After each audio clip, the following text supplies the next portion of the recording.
Bom dia, boa tarde, boa noite para você que está vendo. Hoje vamos receber a doutora Olivia Fuss para falar sobre a advocacia colaborativa. Vamos esperar a doutora Olivia entrar. Tudo bem, Corinto?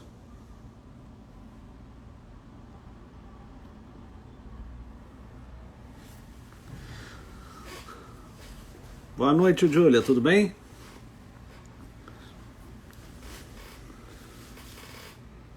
Só mais um segundo, a doutora Olivia deve estar entrando já.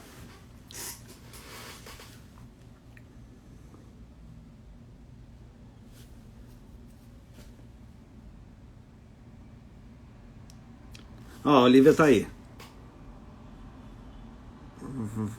Eu também tô. Espera aí que... Eu também estou ansioso, Júlia. Esse é um assunto muito interessante. Oi, Doutora Olivia, Marcelo. tudo bem? Tudo bem, e você? Agora melhor. Antes de pedir para você se apresentar, eu preciso dizer que você é uma pessoa que eu admiro muito, né? Ah, É uma daquelas pessoas que sonham com alguma coisa e realizam o sonho. E, e isso é raro. Então, eu tenho uma admiração muito grande por você. Eu não tive a oportunidade de falar isso pessoalmente, mas é sincera. Então, aqui eu trago as minhas sinceras palavras de admiração. É, Fiquei muito feliz que você aceitou o convite, né? Porque sim, como não? acho que esse é um assunto importante para a gente abordar, né? Que são formas alternativas da resolução do litígio. Você é expert Uhum, nisso, né? uhum. É, eu te falei que seria uma sequência, acabou que a Fernanda Paiva não pôde vir semana passada. Semana passada eu fiquei sem live, ela vai vir numa próxima falar de mediação. É, então a minha ideia era falar de formas alternativas, né? Porque ficar falando só direito de família, etc., acho que fica meio chato o Instagram, né? As pessoas querem ver outros assuntos, querem ver outras questões, então eu sempre tento trazer uma questão diferente. Mas não é para. O objetivo não é que eu fique aqui falando, eu só queria te falar da minha felicidade, então eu gostaria que você se apresentasse, apesar das pessoas já te conhecerem, e falasse um pouquinho o que você faz, por favor. Tá bom, obrigada, Marcelo, pelo convite. Nada. Imagina se eu não ia aceitar. É um prazer estar aqui. A gente, né, assim, fico feliz e lisonjeada com as tuas palavras, porque é isso mesmo, né? A gente se conheceu lá atrás, no passado, e você lembra, deu com aquela, né, ideia e tal. E era um sonho mesmo, e parecia um sonho muito distante, mas que eu nunca duvidei e sempre tive muita convicção e continuo tendo, assim, da pertinência. E as coisas foram acontecendo e a gente está aqui praticamente 10 anos depois, falando dessa ideia, né, da abordagem colaborativa do direito, como mais uma possibilidade agora concreta de atuação. Então, obrigada pelas tuas palavras, obrigada pelo convite. É claro que eu ia aceitar, é um prazer estar aqui conversando. Eu acompanho suas Prazer é todo lives meu. sempre que dá. Você sabe que eu entro, eu manifesto, eu boto, né, coração, eu interajo sempre que dá. E sempre suas lives são muito boas, muito leves, muito Obrigado. dinâmicas, e eu gosto muito. Então, bom, quem sou eu? Sou uma advogada, como você, uma advogada de família, mediadora de conflitos, que conheceu essa ideia, né, da mediação em 2009, que sonhou em trabalhar com isso um dia, e as coisas foram acontecendo também de maneira muito rápida e intensa. Depois, em 2011, eu conheci a proposta da prática colaborativa no direito, tudo no Mediare, com a Tânia Almeida, minha Que foi quando você falou professora. comigo. Você Foi falou na época comigo que a em gente 2011. conversou. É. Por ali, né? 2011, por ali, isso mesmo. Eu me lembro até onde você conversou. Aonde? Lembra que a gente estava... Desculpe, você estava falando, mas a gente estava trabalhando Não num tem caso. Foi problema. quando eu te conheci, um caso super complexo, super complicado. Claro. Maior dificuldade para dar andamento ao processo. E nós conseguimos fazer um acordo, né? Um acordo global, um acordo que envolvia tudo. E uma vez no teu escritório, quando você tinha um escritório no centro da cidade, na sala de reunião, você falou, Marcelo, você tem que conhecer práticas colaborativas, porque vai ser o futuro, a gente tem que parar de ficar brigando. Então... E você lembra como a gente terminou aquele caso, né? Não, como? Foi um caso, foi nessa época que eu te contei dessa ideia, provavelmente você falou que loucura, né? Não sei o quê, mas era uma loucura mesmo, porque naquele tempo era uma loucura, muito pouca gente estava falando disso, nem a mediação ainda tinha, né, se consolidado, então realmente parecia uma coisa muito distante. Mas eu queria lembrar que esse caso a gente negociou muito, né? Eu estava assessorando a mulher, a esposa, e você, o marido, o ex-marido, e a gente chegou já meses de negociação, a gente já estava meio se irritando até um com o outro no final, e a gente foi lá no escritório, no meu escritório, que eu trabalhava no centro, e a gente conversou com os nossos clientes e a gente disse para eles, olha, eu e você, a gente disse, a gente já fez tudo que a gente podia por vocês, assim. A gente já esgotou todos. Agora a gente vai fazer o seguinte, vocês fiquem aqui nessa sala, que a gente vai para a sala do lado. Qualquer coisa, vocês gritem, vocês chamem a gente. Lembrem, a gente ficou na sala do lado tipo 1h30 e eles foram conversando e chegaram lá nos finalmente do acordo, que já estava todo encaminhado, mas que faltava ali aquele entendimento, né? Você lembra disso? Lembro. Agora que você fala, eu lembro. É porque eu sou velho, né? Então, assim, algumas coisas ficam pelo tempo. Foi muito boa essa história, porque eu lembro que foi um momento de união nosso. A gente falou, se não der, a gente vai ter que ir para briga feia, porque se não der aqui, a gente vai ter que brigar. Foi a nossa última tentativa e eles chegaram lá e a gente se juntou nessa hora, né? Então, eu acho que é disso que fala a advocacia colaborativa. E aí eu vou terminar minha apresentação, né? É essa parceria entre os advogados, né? É a gente se ver mais como parceiros na construção de uma solução viável para aquela família do que necessariamente, né? A priori, enfim, partes antagônicas, ou a gente tentar construir uma ideia de que a gente está aqui para atuar junto, para ajudar essas pessoas a encontrarem um ponto ótimo, né? A encontrarem uma saída viável para todos. Então, acho que foi o que a gente acabou fazendo naquele caso lá. Foi. No final das contas, a gente se olhou e falou, cara, a gente já fez o melhor que a gente podia fazer, vamos ver. Mas, enfim, para terminar minha apresentação, não vou me estender mais. Muita coisa aconteceu desse 2011 até aqui, né? Enfim, a gente tocou esse projeto em grupo, é um trabalho de um coletivo que se dedica com muita paixão e de forma voluntária a essa ideia. Então, em 2013, essa prática ganhou o Prêmio Novari na categoria Advocacia. Depois foi fundado o Instituto Brasileiro de Práticas Colaborativas, em 2014. A gente fez a primeira capacitação aqui. E aí a história é cumprida, foram muitos eventos, muitas capacitações, 2 congressos. E agora a gente está, enfim, uma comissão na OAB do Rio, hoje já são 5 OABs com seccionais, e agora legal. Eu tive a honra de ser nomeada, empossada presidente da primeira Comissão Nacional de Práticas Colaborativas, então é super recente, né, essa notícia, e eu estou muito, muito honrada, né, com uma missão muito, muito grande de continuar trabalhando pela difusão dessa prática no Brasil, na nossa cultura. E te digo mais, Marcelo, digo assim, sem nenhuma, porque esse não é um trabalho, um feito meu, né? É um feito de todo um grupo. O Brasil é referência hoje no cenário internacional, no desenvolvimento dessa prática e na forma como a gente está construindo esse trabalho aqui. Então, eu fico muito feliz de dizer isso. E vamos lá, perguntas sobre tudo que você quer, tudo que você sempre quis saber e nunca teve coragem de perguntar sobre advocacia colaborativa. Vamos lá, o Pedro Trengraus está falando que você é uma pessoa iluminada. Parabéns pelo trabalho. Parabéns pelo trabalho que você vem fazendo, né? Pedro. E aí falo que eu escolhi bem te convidar para vir aqui falar sobre isso. Mas a primeira pergunta que eu acho que todo mundo está se fazendo assim é: o que é advocacia colaborativa? Tá. Então vamos lá. A advocacia colaborativa é uma ideia de um advogado americano chamado Stuart Webb, que percebia os efeitos destrutivos, nocivos de um litígio para o sistema familiar. Então, bem rapidinho, eu vou explicar, né?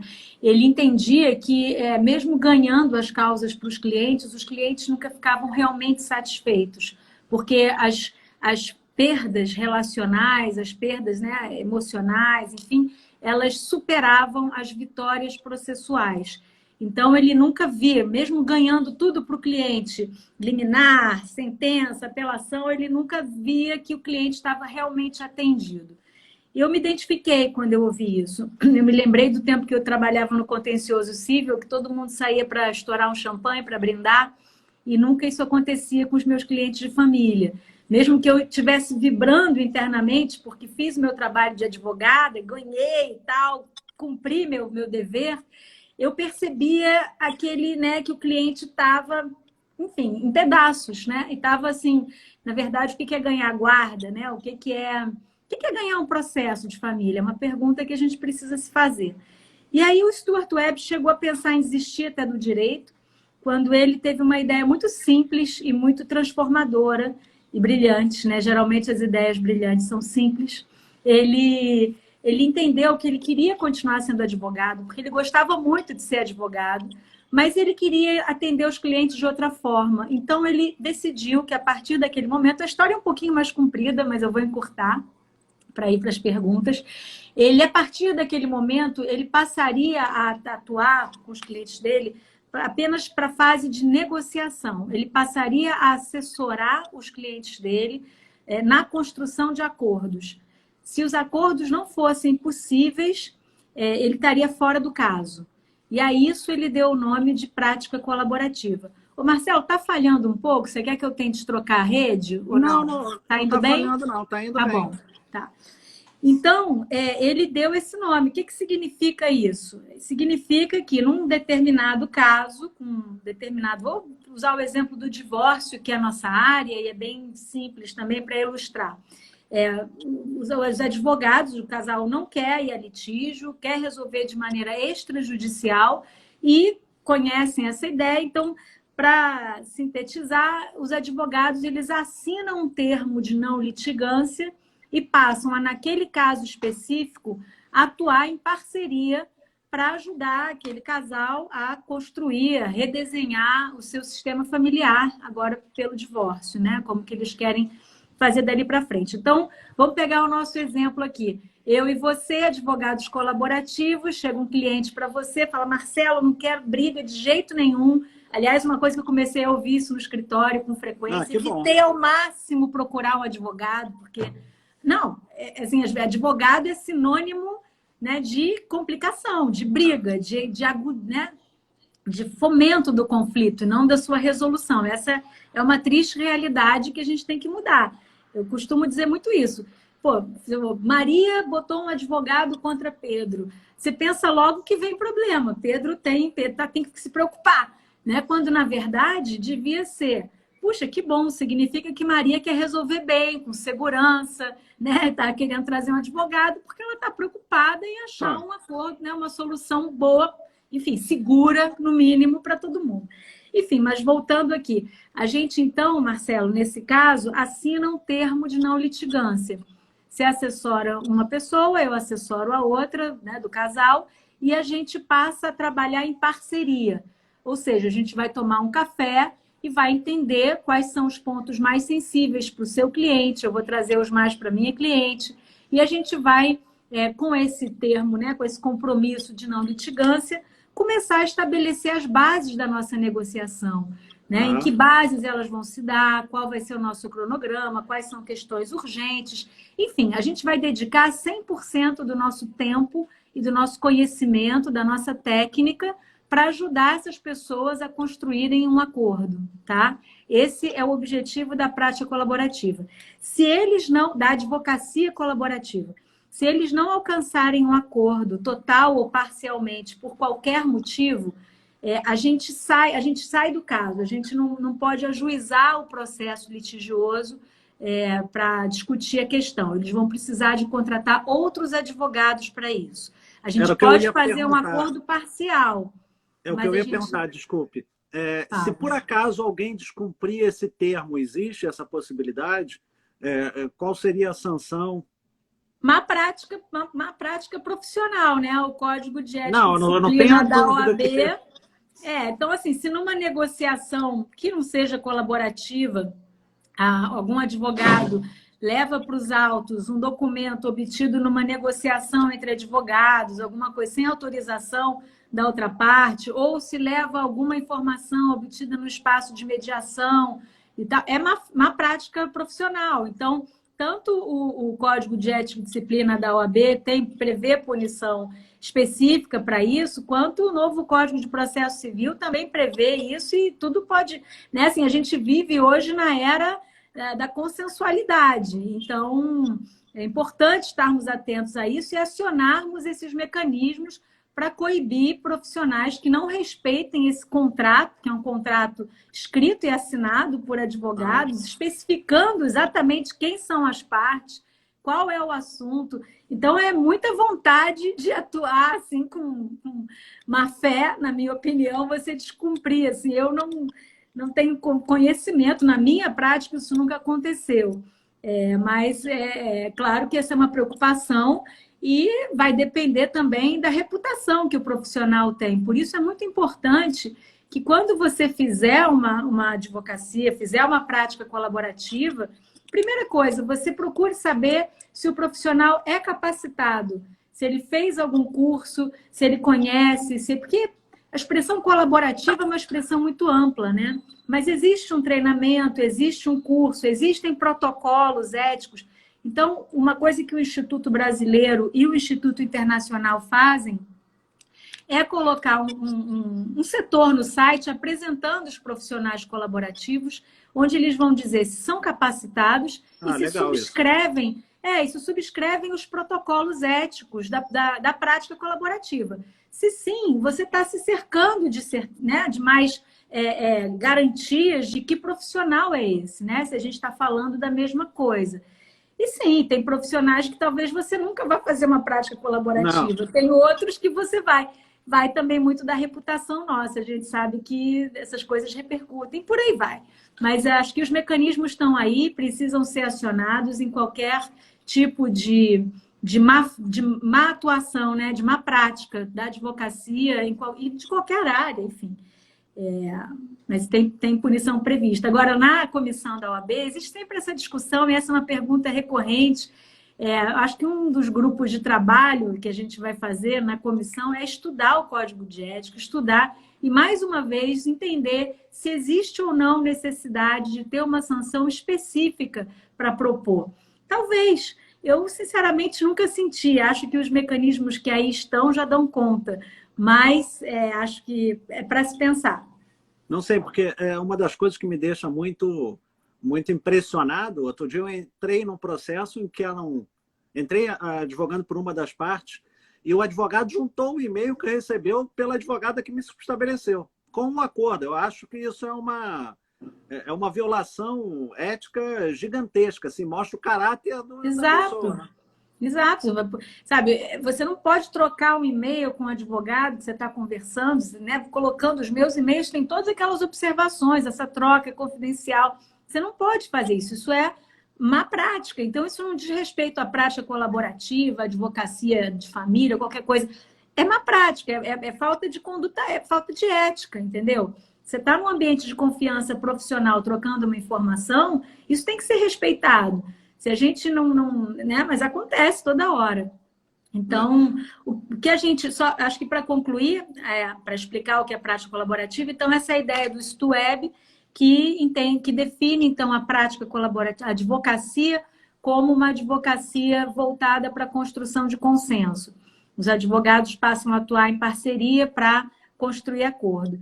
E um tempo depois, essa ideia é ampliada por uma advogada da Califórnia, que trabalhava já em parceria com uma psicóloga em processos de família, e elas ampliam essa ideia dizendo, para uma abordagem adequada dos conflitos de natureza familiar, a gente precisa de ampliar a nossa lente. A lente, né, o olhar jurídico é muito restrito. Um conflito familiar ele é complexo, tem múltiplos aspectos, emocional, financeiro, psicológico, etc.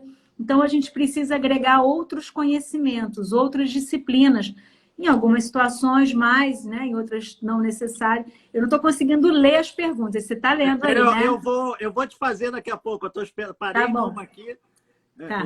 Não, e aí só para concluir, né? Que aí sai da advocacia colaborativa e isso se amplia para a prática colaborativa, porque ela abrange outras áreas, né? A gente trabalha em parceria com psicólogos, com consultores financeiros, com profissionais de outras áreas, em tempo real, né? Trabalhando todo mundo junto, não para ter um laudo, porque aqui não há o convencimento de um terceiro. O que acontece aqui é o endereçamento correto de cada questão para os, né? Aquela história de advogado de família meio psicólogo. Não, né? A gente até transita nesse lugar, mas não é. A gente é advogado, psicólogo é psicólogo. A gente precisa de trabalhar junto. Enfim, então, assim, a ideia é trabalhar dessa forma, em tempo real, para acolher, entender a complexidade do contexto em que nossos clientes estão inseridos e enriquecer o processo decisório deles, né? Com muita informação, com muitas possibilidades, com muito diálogo, e aí para que eles tomem as melhores decisões com o nosso assessoramento.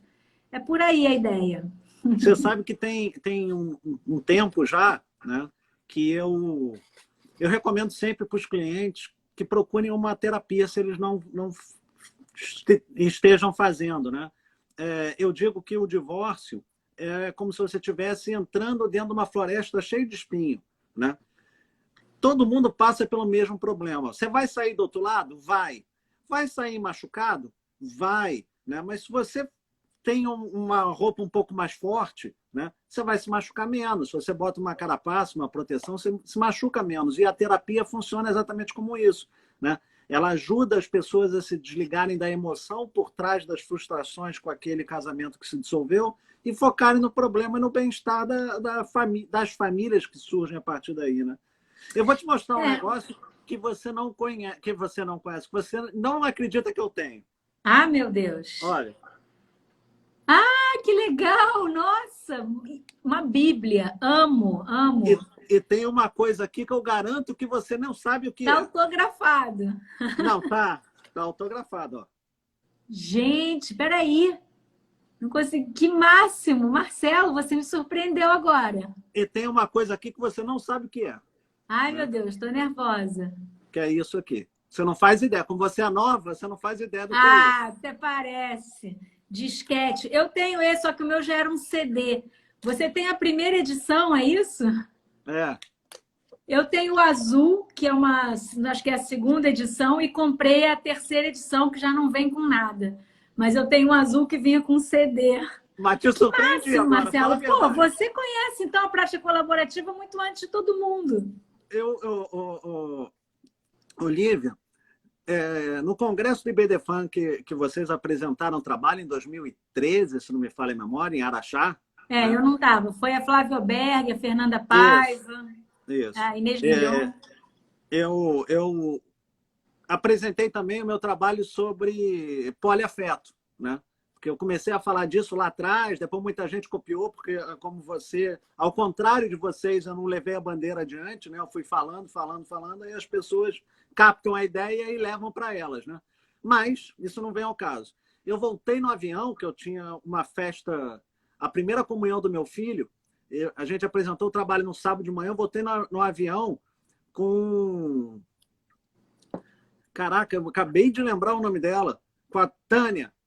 Tânia Almeida. Com a Tânia Almeida, meu sobrenome, né? Então, com a Tânia Almeida. Eu lembrava do sobrenome, apesar de já ter falado o nome dela. E a gente veio conversando, ela sobre práticas colaborativas, sobre o projeto, sobre acho que tinha acabado de ganhar, e eu falando da questão do poliafeto. Foi uma conversa interessante. Bom, deixa eu dar atenção aqui às pessoas que estão aqui para te ouvir, né? Aí ela te deu esse livro, foi isso? Não. Esse livro eu comprei na Amazon. Ah, tá. Muito bom. O Pedro voltou a falar aqui, um advogado Conheço o Pedro dos tempos da PUC. As Né, faculdades Pedro? de Direito, ele fala, práticas colaborativas representam uma mudança de paradigma importante para a advocacia em toda a sociedade. As faculdades de Direito já oferecem essa matéria? Então, já alguns professores já estão inserindo, já mencionam, né? Não tem uma cadeira específica ainda, mas, assim, principalmente professores do direito de família e os professores que estão trabalhando os métodos extrajudiciais de resolução de conflitos, né? Então, já começam a inserir. Ainda não é obrigatório, ainda não, até onde eu estou acompanhando, ainda não. Então, é facultativo. Uma das coisas que o Instituto Brasileiro fez e está fazendo é traduzir e publicar. A gente criou um selo, traduziu e publicou já 3 obras. Vou te mostrar, vou pegar, peraí um minutinho. É bom que a gente está em live, né? E live tem essas coisas informais, a gente pode andar pela casa. A gente já publicou, a gente já traduziu e publicou 3 livros para o português, justamente para que os professores possam adotar, porque não existia ainda bibliografia em português, só em inglês. Então, a gente tem trabalhado muito numa produção literária, né? Artigos nossos, livros de autores brasileiros, mas a gente já... Aliás, se você não tem, vamos providenciar isso, que essa sua biblioteca é muito boa, tem que ter isso. Esse livro, que é o livro da Pauline, que é o Divórcio Colaborativo, ele é do selo do IBPC. Esse foi o primeiro, junto com esse, que é do Stuart Webb, que é o Caminho Colaborativo para o Divórcio. E tem esse, que é o da Nancy Cameron, que é uma advogada canadense, que é Práticas Colaborativas Aprofundando o Diálogo. Então, a gente já está trabalhando no 4º, que é esse aí, que você acabou de pegar da Pauline. Esse vai ser o próximo. Tem um outro livro também, que também está aí na ponta para sair. Esse ano bagunçou um pouco o nosso cronograma, que é sobre a área civil, né? Abordagem colaborativa na área civil empresarial. Mas, enfim, essa coleção de livros do Instituto. E você vendo cada vez mais professores adotando. Você que está acompanhando a live, é importante ter esses 3 livros. Como é que eu faço para comprar esses livros? Explica para as pessoas. Então, esses livros no site do Instituto Brasileiro de Práticas Colaborativas tem um link para a estante virtual que você tem como acessar e compra pela internet, recebe na sua casa, em qualquer lugar do Brasil. Tá bom? Por enquanto, estamos na estante virtual, queremos ir para... Mas, assim, né, tá em outras plataformas também para dar mais acesso e visibilidade. Que bom. Vou recomendar agora. A advogada Júlia Rigolon, a equipe que faz as práticas colaborativas só tem advogado ou tem profissionais de outras áreas? Exemplo, psicólogo. Perfeito. Então, como é que é o nome dela que perguntou? Júlia. Júlia, olha só, a prática colaborativa, ela sempre vai ter, no mínimo, 2 advogados. É importante esclarecer isso. Um advogado só, assessorando uma família, um casal? Não é prática colaborativa. Tá? Eu tenho que ter, no mínimo, 2 ou mais advogados que assinem um termo de não litigância. Esse é o mínimo.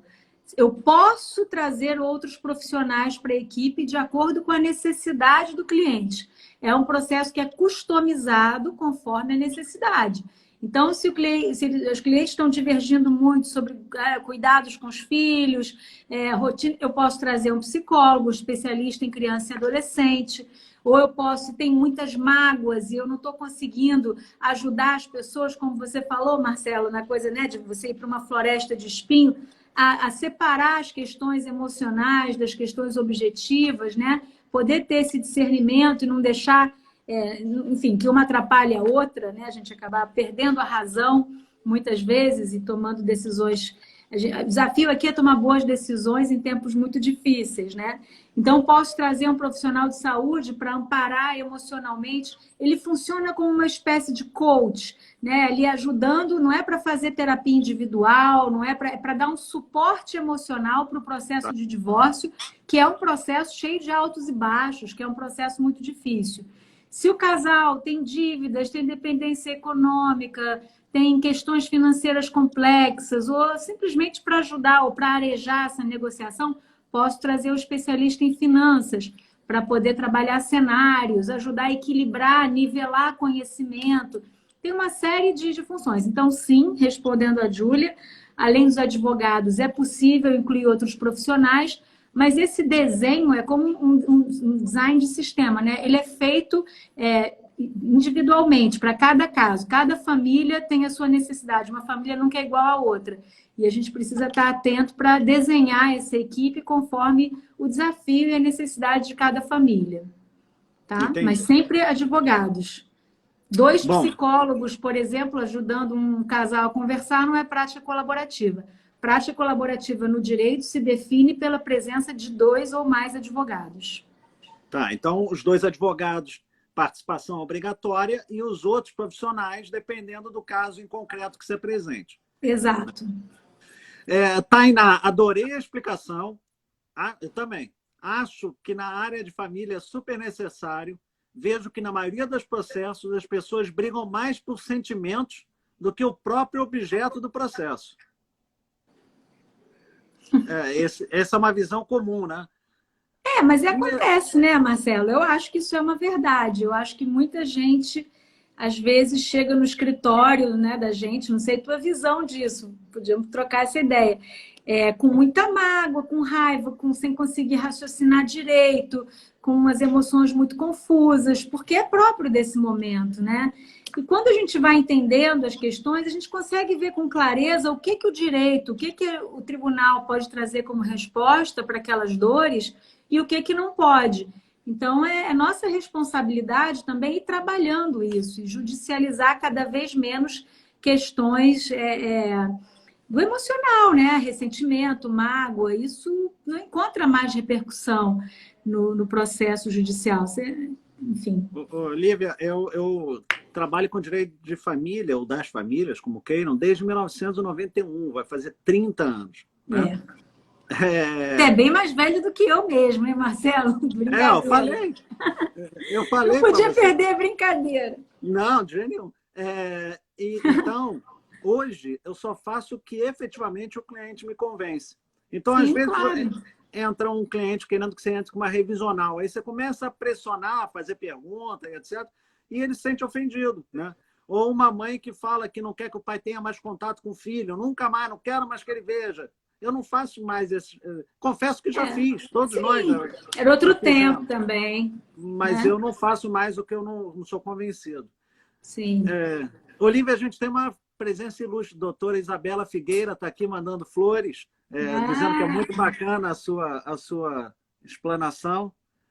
Que bom, que prazer. Direito de família fácil. Qual a diferença da advocacia colaborativa para a mediação? A mediação. Bom, na mediação você tem um ou dois, uma dupla, né? Mas os mediadores, eles é um terceiro neutro que facilita o diálogo. O papel dele é facilitar o diálogo para que as próprias pessoas cheguem a um acordo. É bem diferente. Na prática colaborativa, eu tenho um advogado assessorando individualmente cada uma das partes, cada um dos clientes. O advogado, colaborativo, ele tem uma visão sistêmica, ele compreende que para bem atender o seu cliente, ele precisa também atender o outro, né, os interesses do outro, mas ele não é imparcial, ele está ali de braço dado com o cliente dele, ele está ali assessorando, tendo uma postura ativa, colocando, né, orientando, dando opinião. Então, é bem diferente de um mediador, tá? O mediador, ele está ali para trabalhar com perguntas, ele não está necessariamente ali ao lado, né? Ele não está ao lado de nenhum dos dois. As pessoas, inclusive, numa mediação, têm os seus advogados. Então, é diferente. Agora, eu queria pegar esse gancho e trazer essa pergunta, porque muita gente confunde, e com razão, com uma outra pergunta que foi feita aqui, que eu consegui ler, que é se é necessária formação em mediação para a prática colaborativa, para atuar, para fazer o curso de práticas colaborativas. Posso só completar? Sim. Me perguntaram também, quando eu fiz aquele questionário, né, se a ordem de preferência entre a capacitação nas práticas colaborativas e na realização da mediação. Eu acho que essa pergunta cabe aí também nessa sua resposta. Certo. Eu acho que é interessante, sim, ter uma formação em mediação, tá? Antes, em alguns países, é um pré-requisito para quem vai estudar prática colaborativa já ter um conhecimento em mediação. Aqui não é, porque até as duas técnicas chegaram meio praticamente juntas no Brasil. Então, quando a gente adaptou o curso, né, o programa do curso para cá, a gente incluiu mais conteúdo para poder justamente falar de ferramentas típicas, ferramentas aprendidas com a mediação. Porque o que a gente aprende na mediação, basicamente? Técnicas de negociação. Bom, a gente conhece o procedimento estruturado da mediação, mas o que é o grande aprendizado? Técnicas de negociação, técnicas de comunicação, né? Tudo aquilo que a gente aprende a prática colaborativa reúne esse aprendizado que tem sido típico de mediação com o exercício da advocacia. Como a gente pegar esse aprendizado e juntar com a essência da advocacia. Eu levo esse aprendizado para a prática, né, do direito. Então, para ser mais objetiva, não é um pré-requisito, mas é recomendável, porque a gente vai trabalhar conceitos como negociação baseada em interesse, abordagem centrada na pessoa. São conceitos que são vistos nos cursos de mediação, que a gente passa por eles numa capacitação em práticas colaborativas, mas o que acontece, Marcelo e pessoal, é que quem faz a mediação e vai para a prática colaborativa, acho que faz um caminho ideal, talvez. Quem faz primeiro a prática colaborativa, mais cedo ou mais tarde, acaba fazendo um curso de mediação para aprofundar justamente nessas técnicas, tá? Mas não é obrigatório, é recomendável. Então, acho que é isso. O que eu gosto de dizer é que quando a mediação chega, e por que eu acho que a prática colaborativa faz tanto sentido para muita gente, né? A gente viu, num primeiro momento, a mediação aqui, quer dizer, ou eu trabalho como mediadora e não como advogada, ou eu estou num outro extremo, que é o litígio. Eu acho que começou a existir um hiato, sabe? Um espaço aqui. Mas eu aprendi essas técnicas e ou eu sou mediadora e tenho que tirar o meu chapéu de advogada, ou ou tenho que fazer litígio. Não. Eu acho que a prática colaborativa, a advocacia, ela reúne esses dois mundos, né? Ele possibilita que o advogado continue sendo advogado, o advogado sendo advogado, mas com um arsenal mais amplo, né? Um instrumental mais amplo, para lidar com certas questões, com a complexidade, enfim, maior, com a demanda da sociedade hoje, que cada vez maior pela resolução e cada vez menos pela judicialização. Acho que esse é uma coisa que está no ar.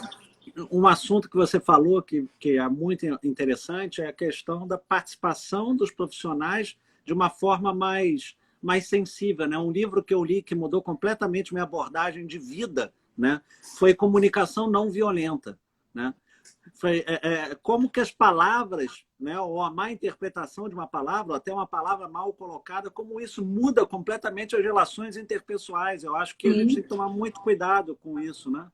Sim. Sim. Vamos lá, o Pedro, aqui mais uma vez, participativo, muito bom. Pedro está atuando. Pedro, oi Pedro, tudo bom?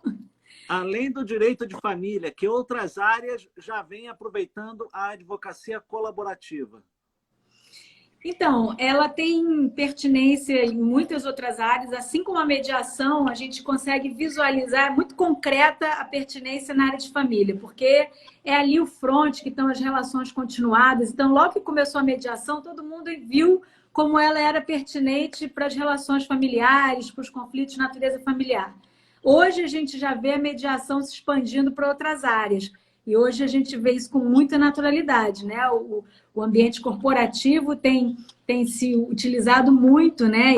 E se beneficiado muito da mediação. A mesma coisa acontece com a prática colaborativa. Ela nasce e ela tem uma pertinência muito concreta na área de família, mas já está se expandindo para outras áreas. Então, existem projetos na área civil, existem franquias. Outro dia eu soube de uma advogada que trabalhou num caso de erro médico com prática colaborativa. Então, bem interessante. foi um caso, eu soube por ela, né? Ela fez capacitação e ela resolveu uma situação, enfim, um acidente que aconteceu, mas com uma negociação colaborativa, foi bem legal. Então, acho que ela tem pertinência em outras áreas, sim. Empresa familiar, nossa, sabe, é um prato cheio para a prática colaborativa, porque ali o que menos você quer é um litígio, imagina, sabe? Quantas empresas enfim, acabam fechando, falindo, os negócios começam a ir mal, geralmente por conta de conflitos na administração da empresa, na sucessão. Então, são áreas que se beneficiam e muito. Mesmo relações societárias, né? Sempre a gente começa a ver e ver que tem muito espaço para a prática colaborativa crescer. Aqui no Brasil, na área civil, corporativa, ainda são poucos os exemplos, ainda é pouca a atuação que eu tenha conhecimento, mas é possível e acho que está crescendo em outros países e aqui não vai ser diferente. Eu acho que é engraçado, né, essa transição entre as formas de resolução. Eu acho, por exemplo, que o tribunal arbitral, que começou com uma questão basicamente societária, né, vai acabar sendo o tribunal de resolução de alguns conflitos de família. Eu acho que mais cedo ou mais tarde, né, em razão do nosso judiciário, você vai acabar buscando essas formas de resolução, né? A Júlia volta aqui. Com a mudança do CPC, as práticas colaborativas precisam ser abordadas, né? Como uma forma de resolução, provavelmente. Sim. Eu até... A Mari, como tem sido a aceitação das práticas colaborativas em outras áreas do direito? Você já falou, né? Acabou de responder essa pergunta. Júlia volta de novo. Muito no início mesmo, ainda faltam nas faculdades cadeiras. Quando você falou da questão da faculdade, né? Ainda faltam cadeiras específicas de métodos que não os judiciais. A nossa faculdade treina a gente para o litígio, né? Sim, isso é muito importante, né? Até ia pegar um pouco no seu pé, que você estava falando de formas alternativas.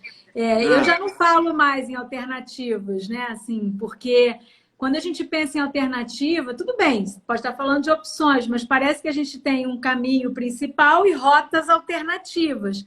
Quando, na verdade, eu acho não, a gente fala disso, né? Não existe um método melhor do que o outro, existe o mais adequado. Então, pode ser que a gente, numa avaliação, perceba que o melhor caminho é ir para o litígio. Em outra situação, uma mediação, ou a gente tem que colocar eles todos no mesmo plano de igualdade e pensar, talvez, em métodos judiciais, métodos extrajudiciais, é como eu tenho usado mais. Tem gente que gosta de falar de métodos adequados, mas eu também acho que parece que se existem os adequados, parece que existem os inadequados. Então, eu prefiro falar dessa forma, métodos extrajudiciais e métodos judiciais, não sei. É uma coisa para a gente conversar e amadurecer. Você sabe que eu tenho mudado meu vocabulário com as lives, né? Eu aprendo tanto com o que as pessoas me trazem. A Silvana falou para não falar menor, que era algo que eu costumava falar, todos nós costumávamos falar. Ela falou que não pode mais usar esse termo, né? Porque o menor, uma vez eu vi numa manchete de jornal que era uma coisa, não vou saber lembrar agora, mas era assim, o menor tinha uma criança e uma criança e um infrator. Então, para a criança infratora, ela se referia a menor. E para a criança que não era, que era uma criança de classe média, sei lá, era criança. Era uma manchete de jornal, como existe, né? A criança que é problema do Estado e a criança que é da família. É bem curioso, mas enfim, para a gente estar atento mesmo. Fernanda Paiva, que fugiu semana passada. Olívia, você percebe uma resistência à contratação dos profissionais de saúde e financeiro? Olha, Fernanda, às vezes, assim, às vezes assusta, né? Vou ter que contratar uma equipe toda, vai ficar muito caro o processo. Às vezes assusta, mas quando a gente pensa, e como a gente conhece todos os profissionais, como eles são envolvidos também num processo litigioso e sabem que eles vão aparecer mais cedo ou mais tarde na cena, só que com uma função diferente, que é para convencer um terceiro, às vezes existe essa preocupação com o custo, mas como isso vai acontecendo de maneira bem natural no curso do processo, os clientes eles vão percebendo a necessidade e a conveniência de trazer um profissional que geralmente cobra por hora, né? Então acaba que não sai tão caro. É engraçado que a a advocacia colaborativa tem isso. Os advogados têm o receio de que o advogado vai ganhar menos e os clientes têm o receio de que vão pagar mais. Então é muito engraçado isso, né? Porque não está encaixando. Mas é uma outra forma de pensar, né? Os profissionais, eles entram cobrando por hora, esses profissionais de outras áreas, e já vi um pouco de resistência, às vezes, em trazer um profissional de saúde para o cliente. Já vi o cliente receber, porque você acha que eu estou precisando, eu já faço terapia, eu já faço análise. E aí eu tenho que explicar que não é para tratar de uma função completamente diferente. Na verdade, o profissional de saúde, ele vem muitas vezes para me ajudar, sua advogada, para me ajudar a entender melhor qual é o seu desafio. Ele, né, às vezes eu não... Então, é para me ajudar a trazer, às vezes, um padrão, alguma questão subjetiva que está ali latente e que eu, por ser advogada, posso não estar captando, posso não estar sabendo como acolher aquilo da melhor maneira para poder dar andamento e conseguir trazer aquilo à tona para a gente fechar o acordo. Quando eu coloco dessa forma, os clientes entendem e acabam aceitando. Varia muito, Fernanda, varia muito. Geralmente aceitam bem, porque a própria questão se coloca, eles próprios trazem, nossa, nosso problema aqui vai ser a partilha. Então, quando a gente fala que é possível trazer um profissional, alguém que possa ajudar a fazer uma leitura, a equilibrar o conhecimento, a decifrar aquelas planilhas, a fazer um planejamento tributário mais interessante, todos recebem bem essa vinda, né, desse cliente. Eu achei que a gente fosse ter muita resistência no Brasil para receber o profissional de finanças, porque parecia uma coisa muito da cultura americana, né, e tal. Mas a gente mudou muito rápido e me surpreendeu muito, sabe? Em algumas situações foi mais fácil trazer o especialista em finanças do que os próprios profissionais de saúde. É muito curioso. Porque tem um preconceito muito grande também com relação à saúde, a profissional de mental. Saúde, principalmente na área mental, né? Cláudia Modras, desculpe se a pronúncia foi errada. Quando fiz as práticas, senti a necessidade de fazer mediação. Está trazendo aqui a experiência dela. Exato. Carol, onde buscar a capacitação de mediação no Brasil hoje?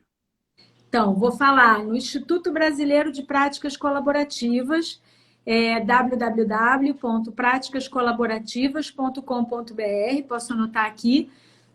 As capacitações agora estão acontecendo online, a gente fez uma adaptação, conforme também os protocolos internacionais, a gente passou todo o primeiro semestre trabalhando nisso, e agora, de setembro até dezembro, vão ter algumas edições.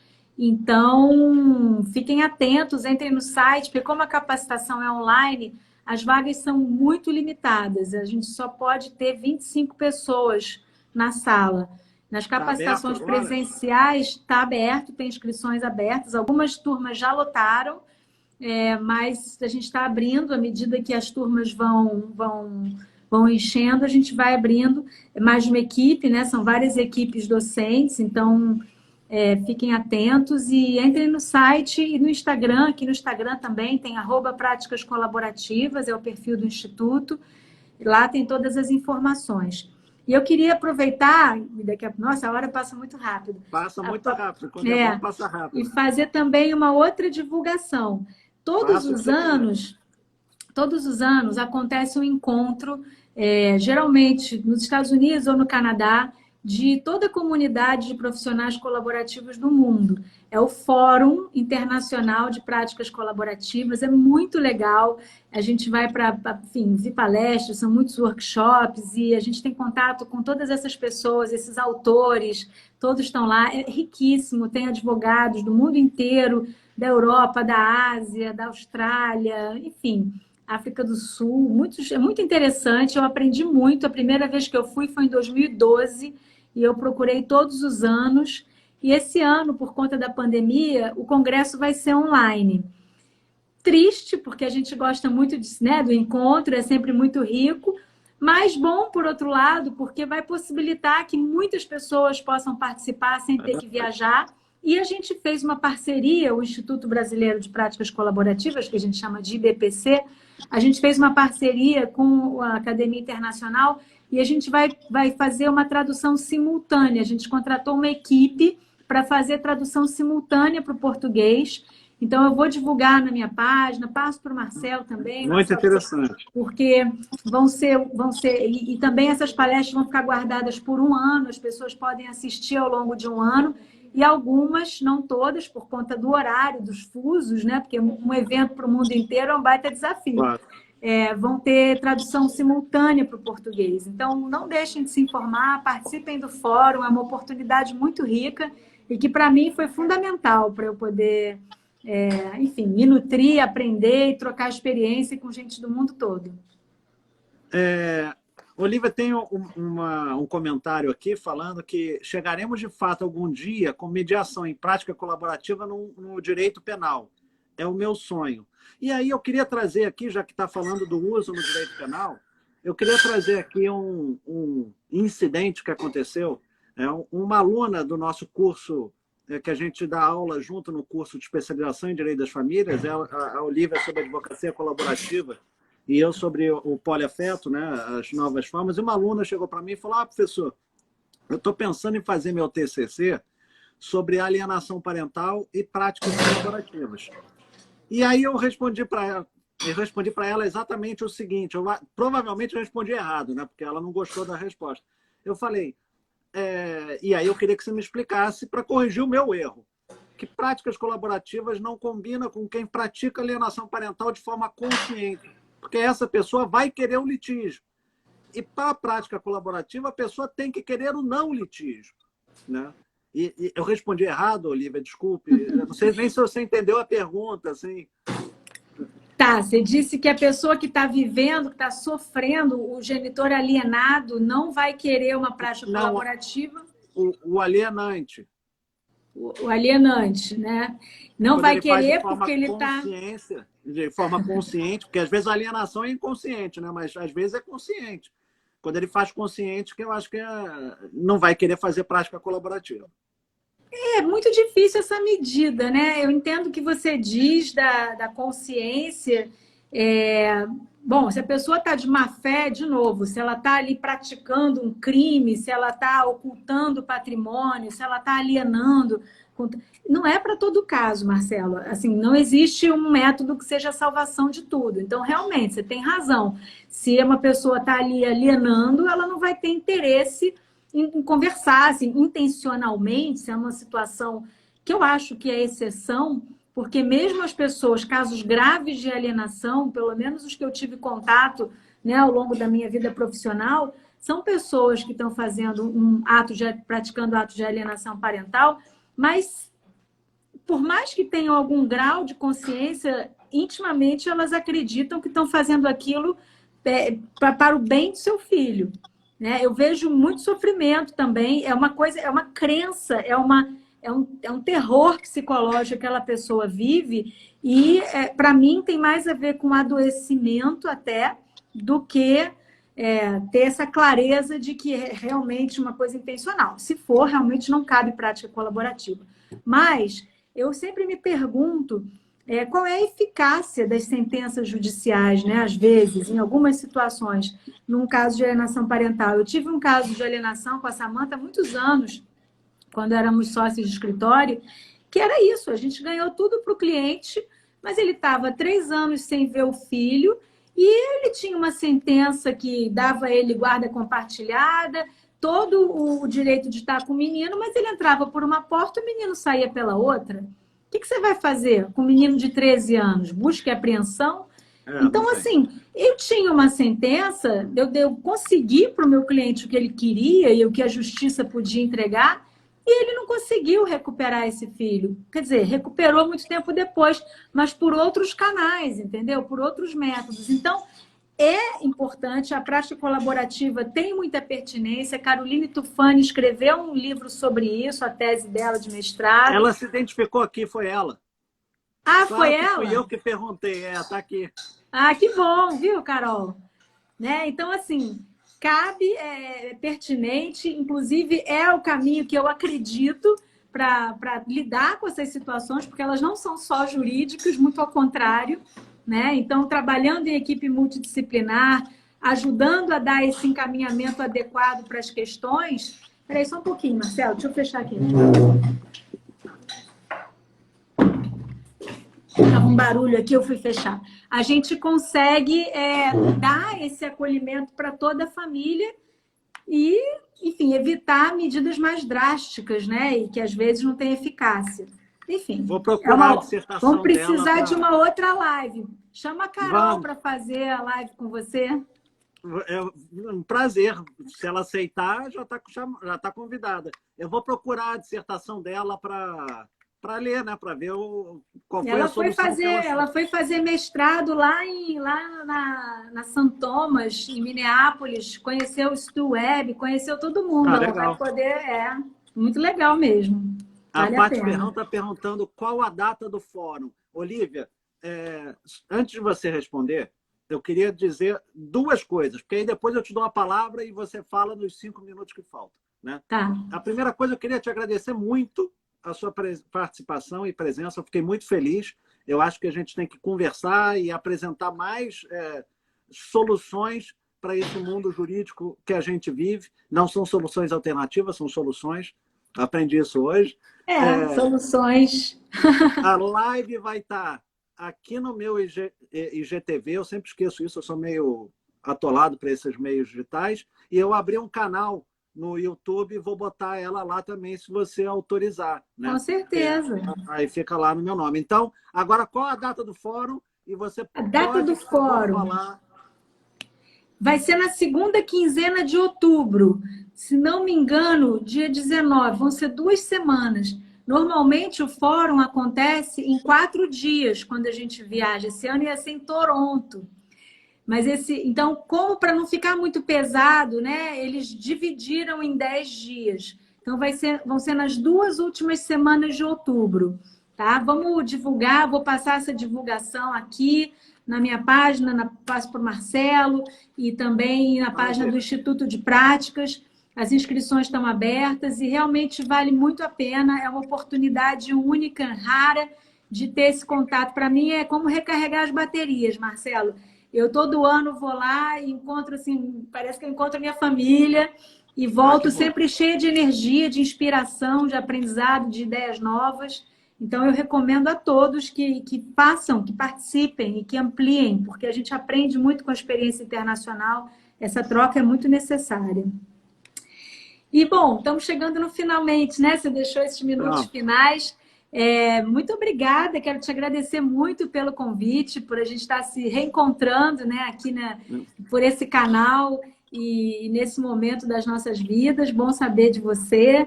E isso, poder falar das práticas colaborativas, que é um caminho que eu não tenho a menor dúvida. Eu já falei e vou repetir aqui, Marcelo. Eu acho que em 2017 a gente organizou um congresso para celebrar os 40 anos da Lei do Divórcio.